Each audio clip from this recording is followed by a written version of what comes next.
નમસ્કાર મિત્રો, સ્વાગત છે તમારું આપ સૌની સિયારી ચેનલ ગુજરાતી સાહિત્ય વેદની કુંજ યુટ્યુબ ચેનલમાં અન્ય કુંજ પરમાર આપ સૌનું તહેલ સ્વાગત કરું છું.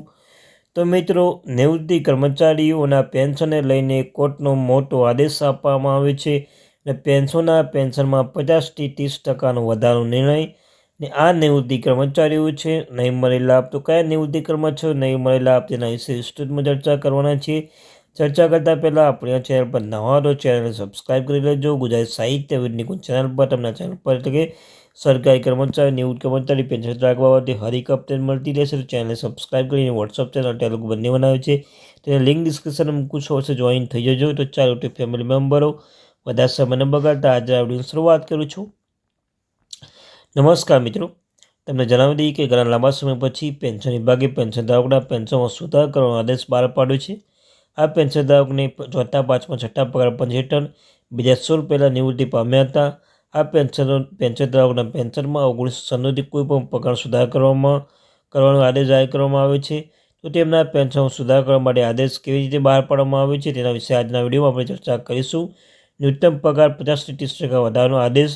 તમે જણાવી દઈએ કે સરકાર દ્વારા 17/12/58 રોજ એક આદેશ જાહેર કરવામાં આવ્યો હતો, જેના દ્વારા પેન્શન ધારકોનું સુધારેલ પેન્શન તારીખ 1/96 સુધી સુધારેલ પેન્શનમાં પગાર વધારો ન્યૂનતમ પગાર 50થી 30% સુધી વધારવામાં આવ્યું હતું. નિવૃત્તિ અથવા મૃત્યુ સમયે પેન્શન ઓર્ડર જારી કરવામાં આવ્યા હતા અને પેન્શન વિભાગે તારીખ 25/3/2004ના રોજ જાહેર કરેલા પરિપત્ર મુજબ જો પેન્શનનો કોઈ સન્નોથી પેન્શન સુધાર કરવાની હેતુથી ફરજિયાત નિવૃત્તિ પેન્શન અથવા અનુક્રમ ભથ્થું ખેંચતા હોય તો આ સુધારા પહેલાં લાગુ કરવામાં આવશે. 1996થી પેન્શનના કોર્ટમાં પેન્શન અરજી કરી શકશે નહીં. તમને જણાવી દઈએ કે છઠ્ઠા કેન્દ્રીય પગાર પંચની ભલામણો 18 વર્ષ 2006 પહેલાંના પેન્શનધારકોની પેન્શનમાં સુધાર કરવા માટે નીચે આદેશ જાહેર કરવામાં આવે છે. તારીખ 1/9/2008ના રોજ જાહેર કરેલો આવે પરિપત્રમાં 1/1/2006થી અમલમાં આવતા પેન્શનધારકોના પેન્શનમાં કૌટુંબિક પેન્શન એટલે 2006 પહેલાંના પેન્શનમાં સુધાર કરવા માટેનો આદેશ જાહેર કરવામાં આવે છે. આમાં એવી જોગવાઈ કરવામાં આવી હતી કે 2006 પહેલાંના પેન્શન ફેમિલી પેન્શન પૂર્વ સુધરાયેલ ફેમિલી પેન્શન, મોંઘવારી પેન્શન, મોંઘવારી રાહત, ટ્રીટમેન્ટ ફેક્ટર લાભ એકત્રિત કરી તેમાં સુધાર કરવામાં આવશે. કોર્ટનો ચુકાદા પછી સરકારે લીધો નિર્ણય. તેના પછી હવે એવું નક્કી કરવામાં આવ્યું છે કે પાંચમા કેન્દ્રીય પગાર પંચ, છઠ્ઠા પગાર પંચ અને સાતમા પગાર પંચ દરમિયાન સામાન્ય રીતે નિવૃત્તિ પામેલા જે પેન્શનધારકો જે લાભ આપવામાં આવ્યા હતા એ તમામ લાભ આ પેન્શનધારકોને આપવામાં આવશે. આમ પાંચમા, છઠ્ઠા, સાતમા પગાર પછી તમામ સહજ જોગવાઈ આવા પેન્શનધારકોને જેવું ફરજિયાત નિવૃત્તિ પેન્શન અથવા અનુક્રમ ભથ્થું ખેંચતા હોય તેમના પેન્શન કૌટુંબિક પેન્શનમાં વધારે મહત્વની અપડેટ આપવામાં આવી રહી છે.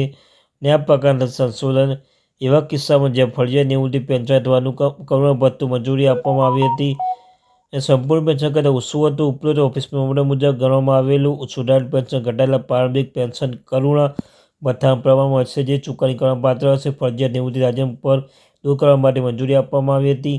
ઉપરોક્ત ઓફિસ મેમોરન્ડમ મુજબ ગણતરી કરેલ સુધારેલ પેન્શન કરુણા ભથ્થું 30% ઘટાડવામાં આવી છે, જેના આધારે ફરજિયાત નિવૃત્તિ રાજીનામું નિકાલ પર પેન્શન કરુણા ભથ્થાની મંજૂરી સમય વખત પેન્શનધારકોએ પ્રારંભિક પેન્શન ઘટાડો કરવામાં આવ્યો હતો. એવા કિસ્સામાં કે જ્યાં ફરજિયાત નિવૃત્તિ પેન્શન કોઈપણ પ્રકારના કપાત વગર પૂરેપૂરું આપવામાં આવ્યું હતું. ઉપરોક્ત ઓફિસ મેમોરન્ડમ અનુસાર ગણતરી કર્યા પછી સુધારેલ પેન્શન કોઈપણ પ્રકારના કપાત કર્યા વગર સંપૂર્ણ આપવામાં આવે છે. શરૂઆત એટલે કે પ્રારંભિક ફરજિયાત નિવૃત્તિ પેન્શન કરુણા ભથ્થાની રકમ એ પેન્શનધારકોના સંપૂર્ણ પેન્શન કરતાં ઓછી હોય તેવા કિસ્સામાં સહિતના કોઈપણ સંજોગોમાં ઉપરોક્ત ઓફિસ મેમોરન્ડમ મુજબ ગણતરી કરેલા કુટુંબ પેન્શનની રકમ કોઈપણ પ્રકારના ઘટાડો કરવામાં આવશે નહીં. તો મિત્રો, આ ત્યારથી મહત્વપૂર્ણ અપડેટ.